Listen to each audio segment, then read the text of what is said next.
Hi everyone, please subscribe to my channel. आज की full moon episode 67 में हम देखते हैं नज़ली तैयार हो रही होती है। फ़ैद वहाँ आ जाता है। फ़ैद कहता है क्या मैं तुमसे बात कर सकता हूँ। नज़ली कहती है हाँ बोलो। फ़ैद कहता है मैं नहीं चाहता कि तुम्हें पेलिन की वजह से कोई परेशानी हो। नज़ली कहती है मुझे कोई परेशानी नहीं हो रही है, तुम्हें हो रही है तो बोलो। फ़ैद कहता है कि बुक में फ़ोटो कहाँ से आई मुझे पता नहीं। नज़ली कहती है ये सब नॉर्मल है, मुझे कोई प्रॉब्लम नहीं है इससे। नज़ली कहती है वैसे भी हमारी शादी फेक है, मैं ये नहीं भूली हूँ तो तुम भी मत भूलो, और तुम क्या करते हो मुझे उससे कोई फ़र्क नहीं पड़ना चाहिए। नज़ली फ़ैद को कहती है कि मुझे रेस्टोरेंट जाना है आज, तुम्हें याद है ना मैगज़ीन शूट है, तुम टाइम पे पहुँच जाना। आगे हम देखते हैं आसमान फ़तूस से बात करती है और कहती है कल मैं क्लब में एक आदमी से बात करी थी, डेनिस वहाँ आ गया और मुझे उसने बात करने से रोक दिया। आसमान कहती है शायद वो मुझे अब पसंद करने लग गया है, मैं भी तो उसकी टाइप की ही हूँ। तभी डेनिस आसमान को कॉल करता है। आसमान फतोशी कहती हो देखो डेनिस का कॉल भी आ गया। डेनिस कहता है तुम्हें अब स्कूल की टेंशन लेने की कोई ज़रूरत नहीं है। आसमान कहती है क्यों, क्या हुआ, मुझे उन्होंने स्कूल से निकाल दिया क्या? पर उन्होंने तो मुझे कुछ बताया ही नहीं। डेनिस कहता है नहीं नहीं ऐसा कुछ नहीं है, मैंने तुम्हारे स्कूल का फ़ीस पे कर दी है, अब तुम्हें जॉब करने की कोई ज़रूरत नहीं है, बस अब तुम अपनी स्टडी पे ध्यान दो। आसमान बहुत खुश होती है और डेनिस को थैंक्स बोलती है। आसमान कहती है मैं हमेशा सोचती थी कि कैसे लोग फील करते हैं जब उनकी लॉटरी लग जाती है, वैसे ही मैं अभी फील कर रही हूँ, मुझे लग रहा है जैसे मेरी लॉटरी लग गई हो। डेनिस कहता है मैं तुमसे बस इतना चाहता हूँ कि तुम उस आदमी से दूर रहो, वो तुम्हारे लिए बिल्कुल भी सही नहीं है। आसमान कॉल कट करती है और फतोश को कहती है शायद डेनिस को मुझसे प्यार हो गया है। फतोश कहती है कल वो तुम्हें लाइक करता था, आज वो तुम्हें प्यार करता है, वाह। आगे की सीन में हम देखते हैं फतोश नज़ली से बात करती है और कहती है मैं कल की बात सुनने के लिए बहुत एक्साइटेड हूँ। नज़ली कहती है आसमान सही कह रही है, इस पेलिन का कुछ तो प्लान है, वो पूरी फेक है। वो कल सबके साथ में अच्छे से थी, उसने कल कुछ भी नहीं किया, पर मैंने उसकी आंखों में कुछ तो देखा है। फतोश तुम समझो ये सिर्फ एक वुमन ही समझ सकती है, जैसे मैंने उसको देखा उसने अपना एक्सप्रेशन एकदम से चेंज कर दिया। पता नहीं वो क्या चाहती है, कहीं वो फ़ैद के साथ कुछ बुरा तो नहीं करना चाहती।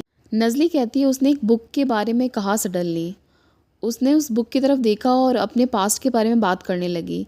तभी बातों ही बातों में उसने मुझे उस बुक को देखने के लिए कहा। उसके जाने के बाद मैंने उस बुक को देखा। तुम्हें पता है मैंने उसमें क्या देखा? उसमें फ़ैद और पेलिन की फ़ोटो थी। नज़ली कहती है उसे कैसे पता कि इतने सालों बाद भी वो फ़ोटो उसमें होगी, इसका मतलब उसने ही उस बुक में वो फ़ोटो रखी है।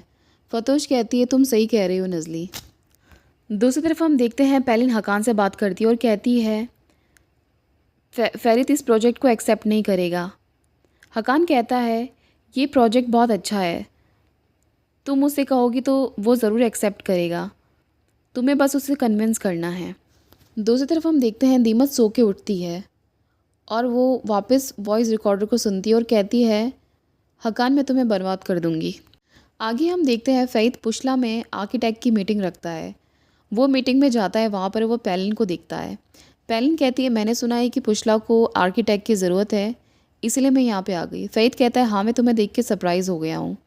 पेलिन कहती है इस प्रोजेक्ट के लिए मैं बिल्कुल परफेक्ट हूँ, तुम्हें पता है ना मुझे अपने काम से कितना प्यार है, तुम्हें कोई प्रॉब्लम तो नहीं है ना मुझे इस प्रोजेक्ट को देने में।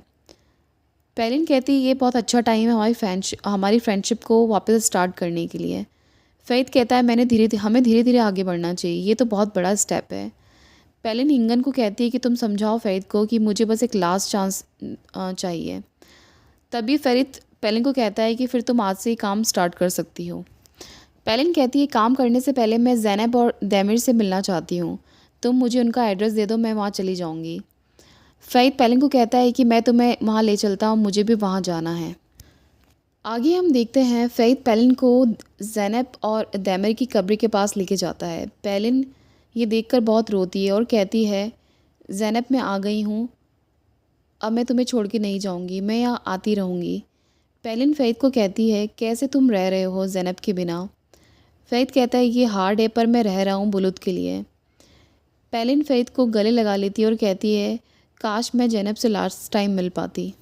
दूसरी तरफ हम देखते हैं रेस्टोरेंट में वो दो लेडी अपने फ्रेंड्स को लेकर आ जाती हैं। सभी लोग मिलकर बहुत चिल्लाती हैं और पूरे रेस्टोरेंट में सिर्फ इन्हीं की आवाज़ होती है।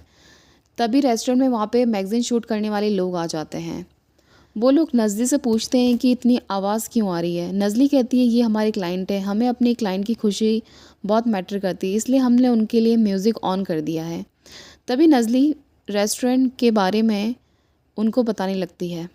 तभी फ़ोटोग्राफ़र उन्हें रेस्टोरेंट को दिखाने के लिए कहता है।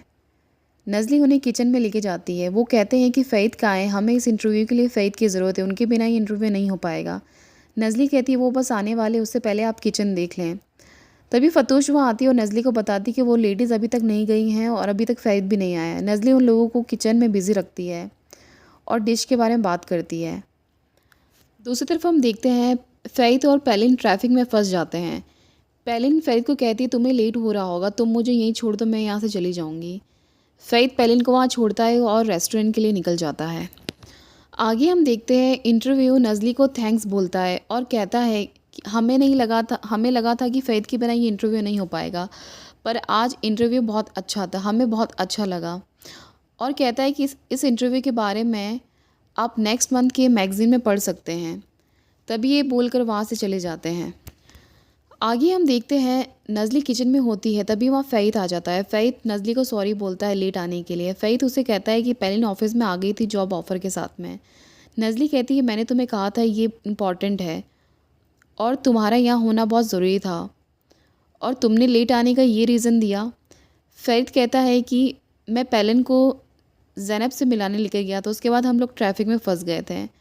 मैं तुम्हें दुखी नहीं करना चाहता था नज़ली। नज़ली कहती है मैं तुम्हारे बिना अपनी सब चीज़ हैंडल कर सकती हूँ और मैंने किया भी। बस प्रॉब्लम ये है कि ये जगह अकेली मेरी नहीं है, इसलिए तुम्हें भी यहाँ होना चाहिए था। फ़ईद कहता है मैं तुम्हें नाराज़ नहीं करना चाहता नज़ली। नज़ली कहती है फ़ईद तुम ज़्यादा मत सोचो, मुझे तुमसे कोई प्रॉब्लम नहीं है, बस तुमने अपना प्रॉमिस पूरा नहीं किया। ये हार्ड टाइम था हमारे लिए, पर हमने सब कुछ संभाल लिया। नज़ली कहती है कि मुझे काम है अभी। फ़ईद कहता है कि मेरी भी मीटिंग थी, उसके बाद भी मैं यहाँ हूँ। नज़ली कहती है फिर तुम अपना टाइम यहाँ वेस्ट मत करो। फ़ईद कहता है कि बुलुत आज मेरी मम्मी के पास 2 दिन के लिए जा रहा है, मैं तुमसे रात में मिलता हूँ। दूसरी तरफ हम देखते हैं आसमान नज़ली को बता देती है कि डेनिस ने उसकी स्कूल फ़ीस पे कर दी है।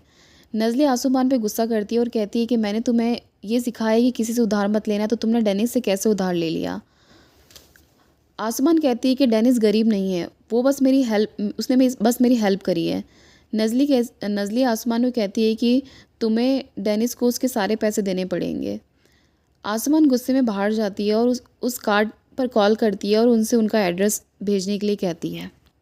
आगे हम देखते हैं नज़ली डेनिस के पास फ़ोन करती है और डेनिस को बोलती है कि तुमने आसमान की फ़ीस क्यों पे की। डेनिस कहता है कि मैं बस आसमान की हेल्प करना चाहता था। नज़ली कहती है तुम हमेशा आसमान को बचा नहीं सकते हो।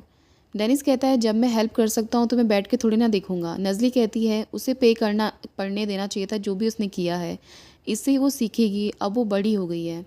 डेनिस कहता है जब मैंने 2 अडल्ट लोगों को उनकी फ़ेक मैरिज के बारे में नहीं कहा है, तो तुम्हें भी मेरी और आसमान की फ्रेंडशिप के बारे में कुछ नहीं बोलना चाहिए।